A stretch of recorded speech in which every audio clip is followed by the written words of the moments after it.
ஆண்டவர் உங்களோடு இருப்பாராக. உம் ஆன்மாவோடும் இருப்பாராக. யோவான் எழுதிய தூய நற்செய்தியிலிருந்து வாசகம். ஆண்டவரே, மாட்சி உமக்கே. அதிகாரம் 20. இறை வார்த்தைகள் 1 மற்றும் 11 முதல் 18 வரை. வாரத்தின் முதல் நாளன்று விடியற்காலையில் இருள் நீங்கும் முன்பே மகதலா மரியா கல்லறைக்கு சென்றார். கல்லறை வாயிலில் இருந்த கல் அகற்றப்பட்டிருப்பதை கண்டார். மரியா கல்லறைக்கு வெளியே நின்று அழுது கொண்டிருந்தார். அழுது கொண்டே கல்லறைக்குள் குனிந்து பார்த்தார். அங்கே வெண்ணாடை அணிந்த 2 வானதூதரை அவர் கண்டார். இயேசுவின் உடலை வைத்திருந்த இடத்தில் ஒருவர் தலைமாட்டிலும் மற்றவர் கால் மாட்டிலுமாக அமர்ந்திருந்தார்கள். அவர்கள் மரியாவிடம், அம்மா, ஏன் அழுகிறீர் என்று கேட்டார்கள். அவர் அவர்களிடம், என் ஆண்டவரை எடுத்து கொண்டு போய்விட்டனர்.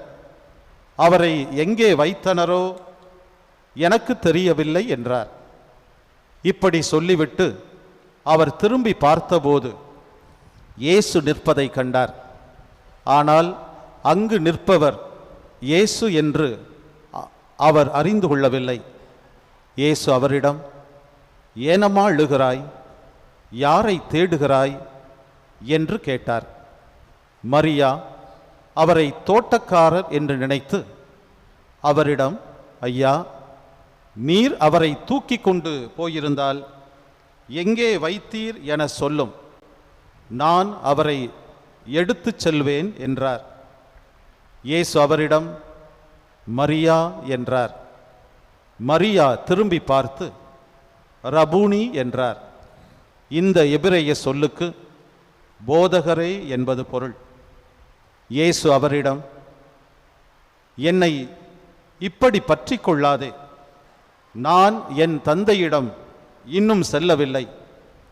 நீ என் சகோதரர்களிடம் சென்று அவர்களிடம், என் தந்தையும் உங்கள் தந்தையும் என் கடவுளும் உங்கள் கடவுளுமானவரிடம் செல்லவிருக்கிறேன் என சொல் என்றார்.